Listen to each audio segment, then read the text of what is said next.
Salut les mecs. On se retrouve aujourd'hui en plein confinement, bloqué au garage. Il y a pas mal de monde qui m'ont demandé une vidéo un peu, voilà, pas très lourde en contenu, mais ça soulève des interrogations. Cette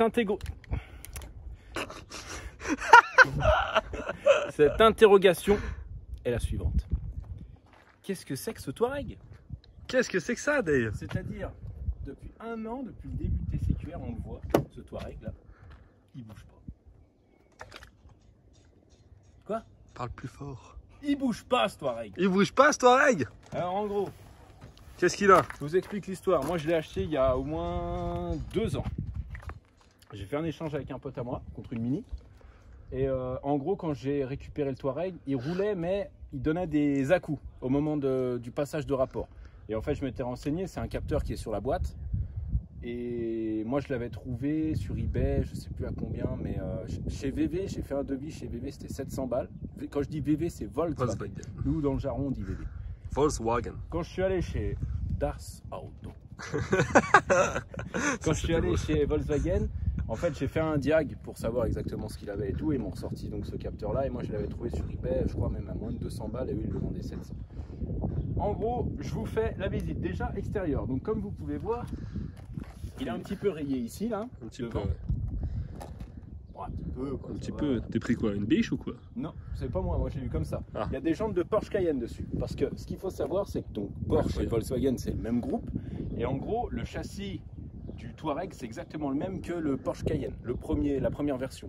C'est-à-dire que tu prends la portière là, tu la mets sur un Cayenne sans problème. Mais donc, c'est-à-dire que ma GTD, c'est une Porsche. Exactement. Incroyable, je roule en Porsche. Voilà. Donc, jantes de Porsche, comme vous pouvez voir, elles sont un peu frottées.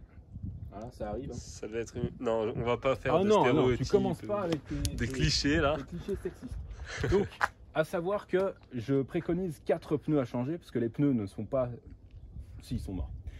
Bon non, mais parce que, en fait, je te dis ça parce que comme je vois la GTD de Spain à côté... Elle a des pneus magnifiques, ma je me GTD. dis, moi mes pneus ils sont neufs quoi. Tu vois, regarde, Ah, bon, fais-le. Regarde ça. Eh, c'est lisse, on dirait le crâne d'un chauve. Qu'est-ce que t'as contre les choses? C'est magnifique. Donc ouais, en fait, je dis que les pneus sont à changer parce que le mec qui a changé les pneus, c'est pas quelqu'un, peut-être qu'il connaissait pas ou peut-être qu'il s'en foutait complet, mais sur un véhicule en 4 roues motrices, il faut mettre les 4 mêmes pneus. Ouais, ouais. Il faut qu'il y ait les 4 mêmes pneus qui s'usent pareil exactement parce que sinon ça peut t'endommager le boîtier derrière. Et là, les 4, c'est pas les mêmes? Non, c'est pas les mêmes, tu vois. Donc, juste au dessin, tu peux le voir et de toute façon, ils arrivent vraiment en fin de vie. Donc la petite autocollant TCQR qui n'est pas collé droit parce que c'est Spain qui l'a recollé. Parce que Spain, je me dis, je suis sympa, tu sais, je vais lui coller un autocollant TCQR sur sa voiture. Le mec, oh non, non, pas ma voiture. Donc il l'a recollé là, le mec. Bah oui, parce que c'était. Moi, je pensais que c'était le 4x4 de TCQR. C'était le 4x4 pour faire À la base, tout en terrain. fait, si tu veux, ce 4x4 là, je l'avais acheté pour une bonne raison. Déjà parce que c'est la classe. Ouais. Et ensuite parce qu'il a le crochet d'attelage derrière. Donc là, je l'ai enlevé parce qu'il dépasse un peu. Mais ça, c'est un véhicule, c'est bien pour tracter. 4 sorties de pot. Ouais, j'y viens. Va pas trop vite. Si tu as une bonne remorque porte-voiture, tu peux tracter une voiture facilement avec ça. Ok. Quand la boîte fonctionne bien. Parce Ouais. que sinon, c'est... Donc, comme Spain l'a dit, 4 sorties d'échappement. Voilà, Alors ça, attention, ouais, ça, attention. j'adore ça. Eh, plus 40 chevaux, ça. Plus 40 chevaux, Ah, ouais. 10 chevaux par sortie d'échappement. Non, en gros, le pot il est d'origine, c'est juste vraiment les sorties qui ont été changées, tu vois, à partir de là. À partir d'ici, je crois. Ou peut-être que je te dis une connerie, peut-être que tout a été changé, j'en sais rien, mais je m'en fous. Je m'en fous. Voilà. Donc là, Non, le non. cache il est cassé. Bon, ça en casse, tu trouves. Hein. Le cache là, il est cassé. Sinon, au niveau de l'arrière, ça va. Tu as les radars de recul. Là, tu as la trappe. Pareil, le petit bitonio là qui est cassé. Ça, ceux qui veulent venir me siphonner, les gars, il est vide. Voilà. De ce côté-là, alors là, j'ai mis un petit pansement. Non, je rigole, c'est pas moi. Là, tu as un petit pansement ici. Alors, je sais pas pourquoi ils avaient mis un petit pansement, mais la baguette là, elle est un peu tordue. Okay. Soit tu as un bon taulier, tu arrives à la redresser, sinon il faut la changer. Là, tu as une rayure. Je ne sais ce qui s'est passé. Tu sais? Je ne sais. Ah, Je ne sais. je ne sais. Non, l'autre. Non, je sais pas ce qui s'est passé. Il y a une rayure ici. Alors, soit tu changes la portière, soit tu la fais. Et l'araignée, elle est vendue avec ou pas? L'araignée, elle reste avec. Ouais. C'est Ok. mon ami. Voilà, je le donne avec. Là, il manque un pare-bout. Ici. Mais au moins, c'est plus accessible. C'est Voilà. bien ça. Bon là après tu vois c'est encore un peu frotté. C'est des grosses voitures, hein. Voilà c'est comme ça. Ça passe partout mais quand même pas. Voilà. À savoir qu'il y a un xénon qui est cramé devant. Je ne sais plus lequel c'est mais il y a un xénon qui est cramé. Moi je ne l'ai pas changé parce que je déteste changer les xénons. Déjà de 1 c'est dangereux, de 2 c'est un peu plus technique qu'une ampoule classique. Et de 3, quand tu achètes un xénon sur internet, on est tous tentés de prendre le moins cher. Or c'est une grosse connerie. Parce qu'après tu te retrouves avec un xénon qui éclaire blanc. Je vais pas y arriver. Après, tu te retrouves avec un xénon qui est. C'est vrai qu'elle est dure cette phrase. Tu te retrouves avec un xénon qui éclaire bien blanc et un xénon qui éclaire jaune. Ou bleu. Ou bleu. Enfin, voilà. Ouais. C'est pour ça que moi je conseille vraiment, quand c'est des xénons, les gars, soit vous connaissez, et là pas de problème. Si vous connaissez pas, ne vous aventurez surtout pas là-dedans. Allez chez votre concessionnaire, ça coûte cher, mais au moins vous êtes tranquille. Là, la qualité est là.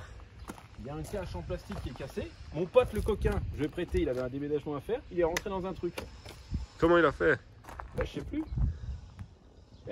Bon coup hein, ce jour-là. Tu sais ce que j'ai fait? Je vais prêter mon Touareg, il m'a prêté sa M3. Non. Ah j'étais pas pressé de le récupérer. Sacré coup. Ah, ça c'était pas Il mal. t'a dit je l'ai rayé, tu lui as dit bah garde-le jusqu'à qu'il soit Je lui ai réparé. dit, eh ben je vais rayer la M3. Je vais dire moi les pneus sont flingués, hein, faudra pas venir pleurer. Non je rigole. Voilà, ça c'est pour ce qui est de l'extérieur. Hein. Le contrôle technique n'est plus à jour, les amis. Hein. 2018 le dernier. Tu le refais pour la vente? Non, je ne touche. Tu veux la vendre vraiment en l'état? Je le vends comme en ça. l'état, vraiment en l'état. Alors venez voir, parce que l'intérieur. Oh là là, on dirait une Bentley Continental GT. Non mais regarde-moi ça, ce cuir marron. Les sièges électriques et tout. Non mais tu crois qu'on rigole? Là, moi je vois qu'il y a un peu de fil de défait. Alors non mais parce qu'il faut que j'explique aux gens. Ouais, parce que moi qui m'y connais pas en voiture, je vois cette caisse. Donc évidemment, qu'il y a un truc bizarre. c'est une boîte auto. Hein, je crois pas que les Touareg ils existent en boîte manuelle, je sais plus. Ah, c'est celle-là je crois. T'as trop de clés. C'est celle-là ou pas? Non, je crois que c'est celle-là. Il n'y a plus de batterie. Ok. Il n'y a plus de batterie, c'est pas grave. Donc j'ai les deux clés. Hein. J'ai celle-là et j'ai le double, mais j'ai pas le double ici. Le poste, il y a une tâche ici. Je pense qu'il y a quelqu'un qui a mis son doigt parce qu'il pensait que c'était tactile. Ah. Et du coup, il a forcé, tu vois, donc ça a fait une tâche là. Mais il fonctionne quand même. Là, tu as la carte grise. Là, tu as. Bon, rien, fais-toi des petits trucs. Alors, à l'intérieur, qu'est-ce qui ne va pas? Donc, je le disais, la boîte de vitesse, elle donne des à-coups. Si tu te mets en séquentiel, tu le sens moins, mais elle donne quand même des à-coups, tu vois. À l'intérieur, il y a le capteur qui vient au-dessus de la pédale de frein. Tu vois, ils ont coupé là. Ils ne respectent rien. Ah, ok. Coupé là, coupé là. Voilà. En gros, c'est le capteur qui vient là au-dessus de la pédale de frein. Et en fait, comme c'est une boîte auto, il faut que tu freines pour pouvoir démarrer. Ah ouais. Et en fait, ce capteur-là, il était mort. Et donc, ils ont essayé de couper pour faire le contact. Enfin bref, voilà. Parce que je l'avais vendu à quelqu'un et puis finalement, il n'a pas réussi. Et puis finalement, il a laissé tomber. Et puis voilà. Donc, il est toujours là. Sinon, qu'est-ce qu'il y a à l'intérieur? Donc les gars, facture, il y a de quoi faire. Hein. Il y a tous les anciens propriétaires, machin, il y a tout ça de facture. Alors ne me demandez pas ce qui a été fait en facture. Hein. Voilà, il y a plein de factures, des vidanges, des machins, des trucs. Enfin bref, c'est un véhicule qui a été suivi. Il a 220 000 km au compteur. Non mais regarde, ça s'arrête plus, tout ça facture. Tout ça, mec. Alors voilà, tu vois, moi j'en ai, j'ai fait ça. Ah, t'as fait un entretien là-bas aussi? Il m'a laissé 5860 €. Bon, ils ont tout mis, hein. Phare, clignotant, feu de plaque, feu d'ampoule, ampoule de feu arrière, nanana. Bref, il y avait tout. Contrôle technique, prévoir remplacement du moteur, verrouillage différentiel, pompe, fuite pompe, tandem, pneu arrière, voilà, enfin bref. C'est une folie. Donc il roule, mais donc il y a ce problème de boîte. Déjà. Ensuite, montrer le moteur. C'est quoi comme moteur là-dessus? Un 2,5 litres TDI. Le même que sur les transporteurs par exemple, les petits transporteurs. 5 cylindres en ligne comme ça. Donc il y a cette durite là qui serait à changer parce que tu vois, elle se barre un peu. Et en fait, je pense que c'est le joint là surtout qui serait à changer. Ok. Et en fait, ce qui fait que quand tu roules avec, à un moment, perte de puissance, c'est-à-dire que le turbo se déclenche plus, il faut que tu éteignes le moteur, que tu rallumes, et là c'est reparti. Il y a autre chose, il y a la petite pompe ici, juste là derrière, là, la petite pompe là, au bout de ma main. Ils appellent ça la pompe à gasoil en gros. Apparemment, elle serait défectueuse parce qu'il met du temps à monter dans les tours. Ok. Donc Jeanlin, ils ont dit que c'était ça. Après, je sais pas. Parce que en soi, il démarrait bien, il roulait bien, tu vois. Sauf le problème turbo qui se coupe et le problème de boîte. Mais sinon, ça va. Après, j'ai pas plus d'informations que ça à propos du moteur, moi. Je sais pas de quand date la dernière distribution, machin, enfin bref, j'en sais rien. Je le vends dans l'état. Celui qui le veut, à savoir, soit il vient avec un capteur, il se fait chier à le rebrancher et tout, parce que le truc il démarre, il n'y a pas de souci. Soit il vient avec un plateau. Et dans ce cas-là, il l'embarque, plateau ou dépanneuse, comme il veut. Et voilà. À savoir que moi, celui qui vient avec 2000 €, il repart avec. 2000 balles. C'est un truc en état, avec ce kilométrage-là, et dans cet état-là, carrosserie, s'il roule, tu peux le vendre, je dirais, ouais, 4500, 5000 quand même, tu vois, parce que c'est quand même des bonnes voitures. Okay. Donc voilà, si ça intéresse quelqu'un, ou même pour les pièces, 2000 € à discuter raisonnablement devant le véhicule. Je le laisse partir. Ça va me déchirer le cœur parce que ça fait partie de la déco du garage. Tu vois. Mais voilà, si ça intéresse quelqu'un vraiment. Ah, il y a le taux ouvrant aussi, j'ai pas précisé. Ah, ça c'est un truc qui moi m'intéresse, tu vois. Je vais te l'acheter. Il y a le taux ouvrant. Donc les gars, le Touareg il est là, il bouge pas. Si ça intéresse quelqu'un, me contacter sur mon mail. Je vous le mettrai juste en bas. Me contacter sur mon mail seulement si c'est sérieux les gars. Si vous pouvez venir le chercher, on est à Thonon-les-Bains, 74 200 en Haute-Savoie. Après la fin du confinement, je suis pas 2 semaines près. Hein, 2 semaines, 1 mois et demi, ouais. 2 semaines, 1 mois et demi. Ça veut dire qu'est-ce qu'il faut.